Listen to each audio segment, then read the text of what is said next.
Horror is back in fashion, and in variety of ways: remix of Resident Evils and new parts of the series, a remake of Dead Space and its spiritual successor, the Callisto Protocol, numerous Silent Hill from different developers. You can count it all. Independent brands have not forgotten about the genre either. One of the last notable release was Signalis, which two Germans have been creating for 8 years. The game is not perfect, but at least worthy of attention. The author named Silent Hill and Resident Evil as the main sources of inspiration, especially this part that these were released on the first PlayStation. There is a deliberately grainy picture and angular 3-dimensional character models, and before starting the game it is proposed to turn on the CRT mode so that the imagination takes you 3 decades back. At the same time, the graphics can be called bad or outdated. All sorts of light bulbs, diodes and screens of switches on computers create an eerie atmosphere, and the detailing of the rooms does not fail. At the same time, the creators of Signals do not use the same techniques. Most gameplay sequences take place with the camera on top, but at times the game switches to first-person view. Such moments are usually short, but they shake up the gameplay perfectly. Anime story videos do it even better.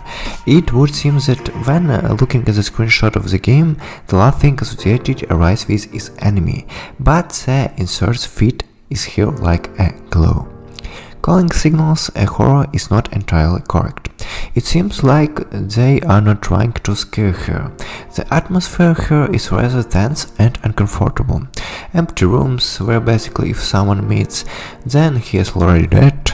Posters with appeal in German and Japanese, and in the middle of the videos strange phrases can suddenly appear, indicating that the story is far from the beginning as simple as it seems at first glance.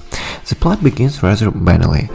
In the role of an android named Elster, we come to our senses on a ship that crashed on the snowy planet.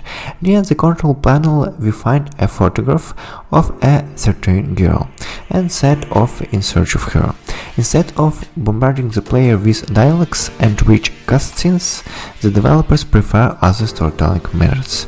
The conversations here are very short, and you learn the details about the universe by exploring the environment. It is more like putting together a puzzle, the pieces of which eventually add up to a bigger picture. The story is interesting to follow until the very end. You learn a lot from the notes, but do not rush to wrinkle your nose. This is a rare case when the notes are scattered around the levels wisely and really contain valuable information. Next, the consumables are short manuals that not only explain how to use first aid kits or something else, but also explain why these things exist in the game world. Scattered pieces of paper hide both pieces of history and clues on where to look for a plot item or solve such and such a riddle.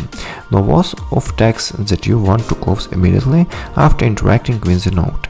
Everything is very short and to the point. Riddles are generally wonderful, very diverse and often original. Sometimes the solution is obvious and sometimes you really on luck and click on everything, but that is as may. The creators' fantasies never kiss the maze. Either you level the water level in the tanks, or you conduct an X-ray examination of object, or you fiddle with antennas. Signalis almost does not force you to suffer for hours with the next puzzle and go to the internet for a solution. The answer to one of the puzzles is generally written on a piece of paper next to it, and when you interact with a locked door, the character tells you exactly what key he needs and what it's called. Science wandering in search of the plot items is very rare. The pace of the game does not sag. This is the beauty of a Signalis. Instead of directly copying the source inspiration, the developers have improved some of their elements. For example, the map here is surprisingly useful.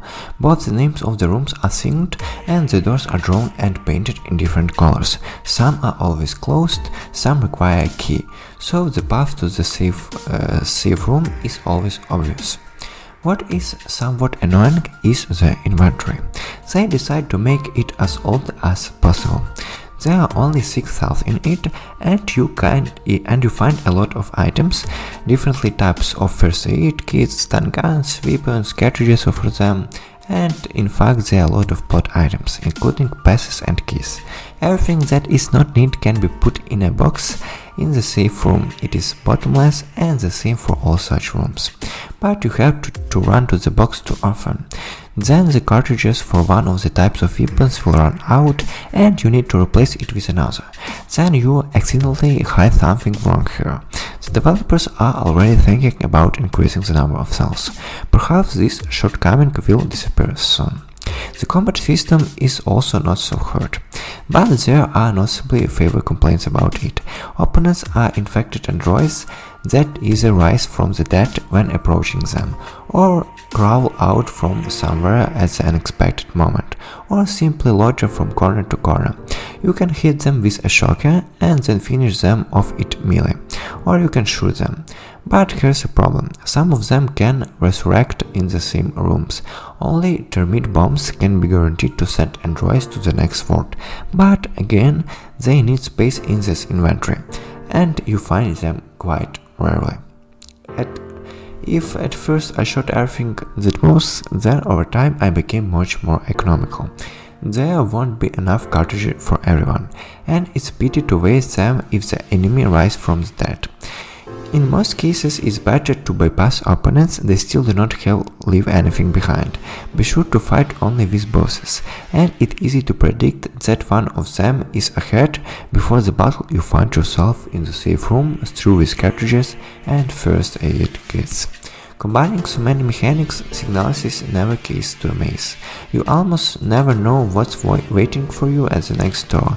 A closet with 8 constables, a corridor with 6 doors where a couple opponents roam, a puzzle that requires you to remember what to reach a note. During the passage I often used a notepad if I saw partially useful code and hints, especially if they are very connected to a receiver, which when turned to the desired frequency displayed the transcription of the transmitted data. The advantages of Signalis outweighed the disadvantages. For the developers this is an exciting debut. The game is definitely worth trying to fans of classic horror and high quality puzzles. Even if the release went relatively unnoticed, it says nothing about the quality of the novelty.